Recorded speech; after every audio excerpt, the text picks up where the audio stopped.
If you watched my first analysis video about Witch Hat Atelier, you learned about my amazement for the manga and hope for the anime adaptation. Thankfully, all my expectations were exceeded by the end of episode 1, and episode 2 carried the momentum. Surprisingly, a few new viewers still think this is a cozy, slice-of-life tale.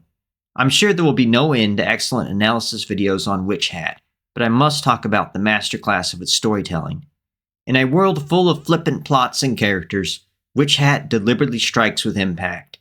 Dialogue is deployed strategically, not liberally.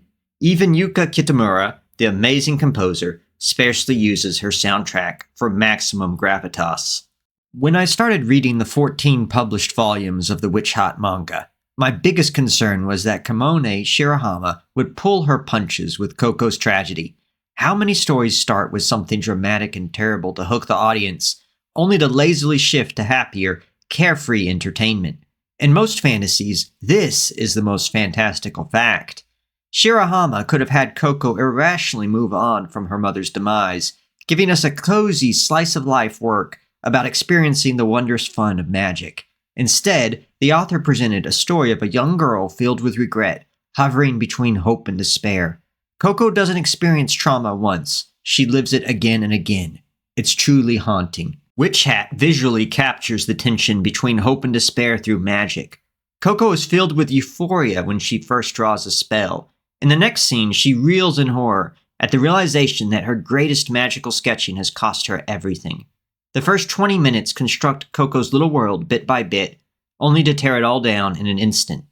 More importantly, episode 2 doesn't simply move on from Koko's disaster. Koko emotionally breaks down upon arriving at the atelier. Later, Koko is scorned by her new roommate, Agat, who gives her a verbal slap, making her flinch in emotional pain.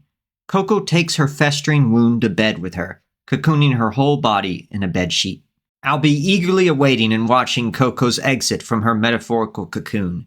This process will sometimes be severe, as there is no growth without pain, and Koko cannot simply recover from guilt and trauma when it ceaselessly hangs over her head. That's the amazing gravity of Witch Hat's tension between hope and despair. I hope you enjoyed this analysis video. Please like and check out my first Witch Hat video about the curious similarities between Koko and Anakin Skywalker. Thank you, and God bless.